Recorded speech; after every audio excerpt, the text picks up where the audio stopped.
Salut à tous, c'est Reno Bacon et on se retrouve pour une nouvelle vidéo sur Chat Story. On va continuer la suite de l'histoire de la veuve. Deuxième épisode qui s'intitule Rencontre, qui a été écrit par Lady Claire. Il a été aimé 24 fois, il y a 12 commentaires.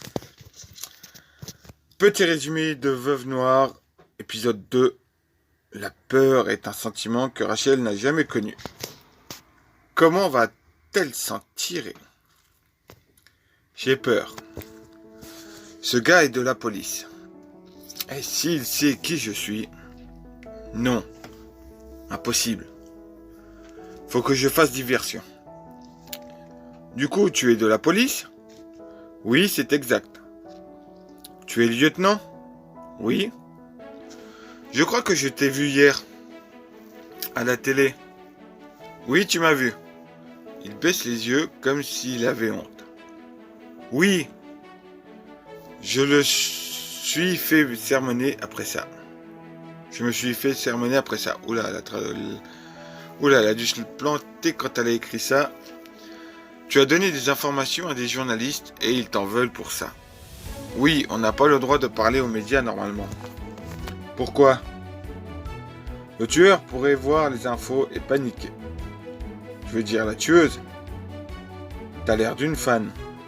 Non, seulement que ce genre d'enquête me passionne. Oh, je vois. Mais je ne veux pas t'encombrer avec toutes mes questions débiles. Cela me dérange pas.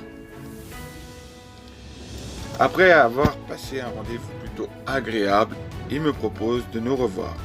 J'accepte avec plaisir.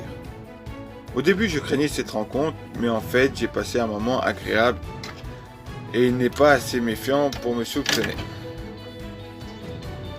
Du coup, je me dis que je voudrais bien me trouver un travail tranquille.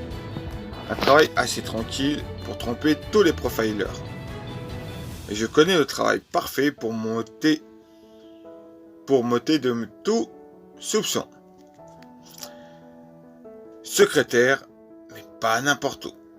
Secrétaire au commissariat où l'enquête sur mes crimes, bien sûr.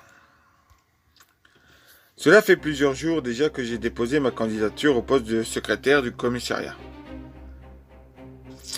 Et devinez qui vient de recevoir un message pour lui dire qu'elle est recrutée.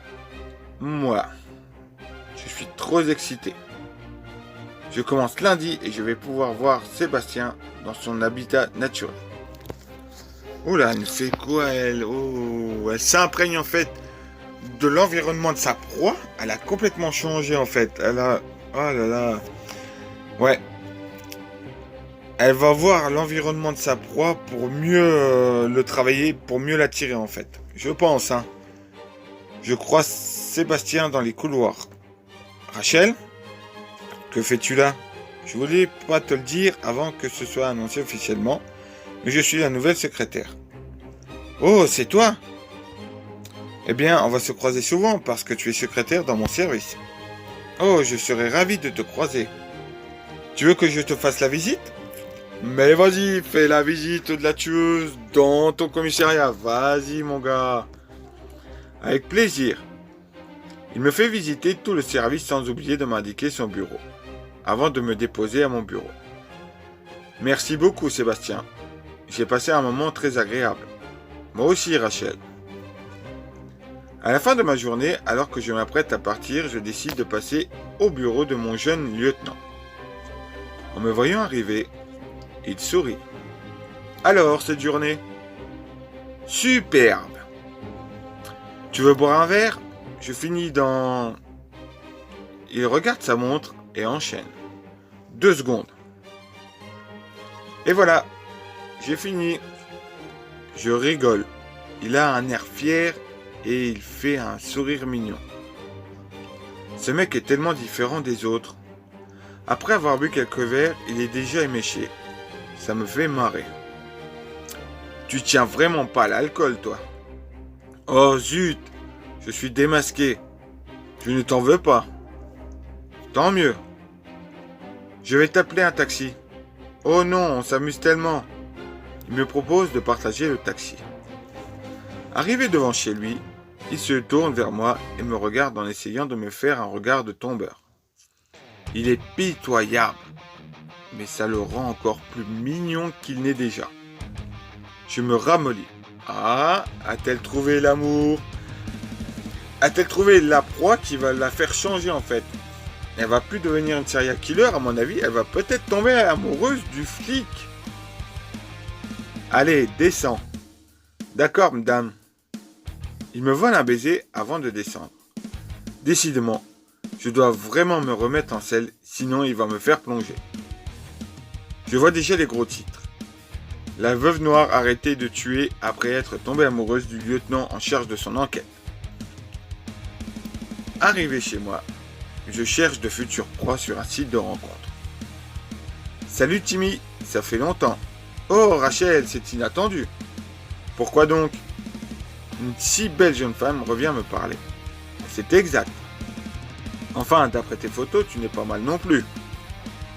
Un rencard, ça te dit? Quand et où? Vendredi à 18h. Je t'emmène au bal masqué. Un bal masqué? Celui de la ville?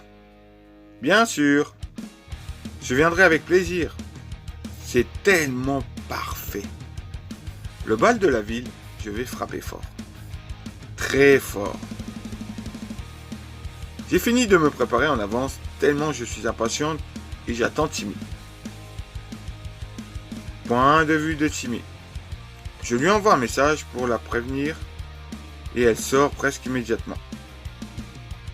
Elle porte une robe noire avec des dentelles mauves et un masque de même couleur. Elle est raffinée et élégante. Cette meuf, c'est quelque chose. Tu es splendide. Tu n'es pas mal non plus dans ton smoking. Alors, on est au point de vue de Rachel. Une chose est sûre, il valide ma tenue. Il m'a maté du moment où j'ai ouvert la porte au moment où je suis arrivé devant lui. Je peux voir sa bave dégoulinée de sa bouche. Arrivé sur place, il m'invite à danser. Point de vue de Timmy. Nous sommes sur la piste de danse et j'attends avec impatience un slow pour pouvoir me coller contre elle. Elle danse super bien, j'ai l'impression qu'elle a passé toute sa vie dans des soirées telles que celle-là. Elle s'arrête un instant pour prendre quelque chose à grignoter et elle prend 2 coupes de champagne.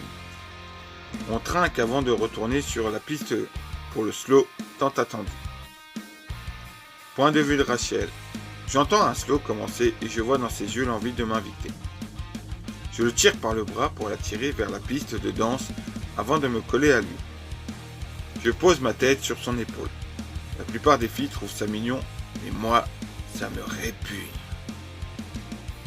Parce que je sais pertinemment ce que veut ce mec. Et justement, à la fin du slow, je compte lui donner. Enfin, partiellement seulement. Point de vue de Timmy.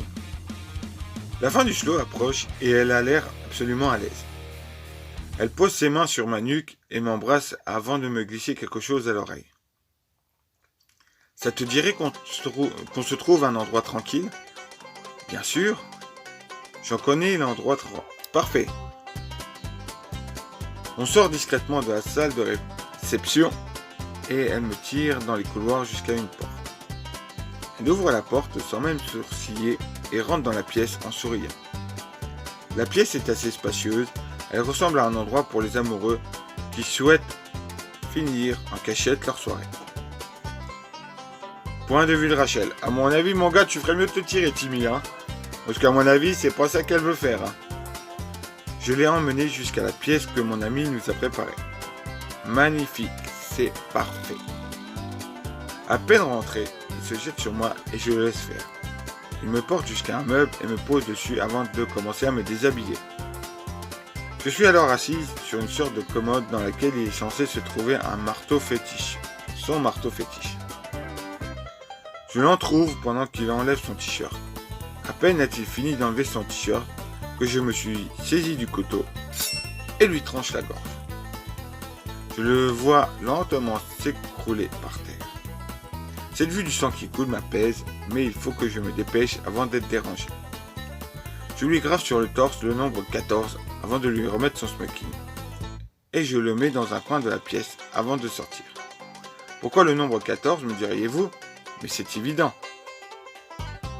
Je numérote mes victimes, non pas dans l'ordre où je les tue, mais dans l'ordre où je les rencontre. Cela brouille les esprits des enquêteurs. En sachant que ma 13e victime sera Sébastien, bien sûr. Je me dépêche de sortir de la pièce et quitte la mairie sans trop me hâter pour éviter d'éveiller les soupçons. Je fais attention d'éviter toute caméra de surveillance. M'étant teinté les cheveux, il me suffirait de le faire d'eau. Durant toute la semaine, j'ai étudié ce bâtiment dans ses moindres détails. Mon plan est parfait. J'ai frappé un grand coup. Le lendemain, dans les journaux, non que ça en bouche, la veuve noire tue lors du bal masqué de notre chère mairie. Le chaos s'est installé durant la nuit. La peur ravage toute la ville. Et même la police est en panique. Je suis la plus grande peur de cette ville. À suivre. Oh non, elle nous laisse comme ça en plan. Alors, Lady Claire, j'espère qu'on va avoir une suite. Parce que là, c'est vraiment intriguant. J'espère avoir la suite pour pouvoir la lire. Je te remercie pour ces 2 premiers épisodes. Dites-moi ce que vous en avez pensé, les amis, dans les commentaires. Likez, partagez, ça me ferait énormément plaisir. Et je vous dis à très bientôt pour une prochaine vidéo. Rhino Bacon. Out.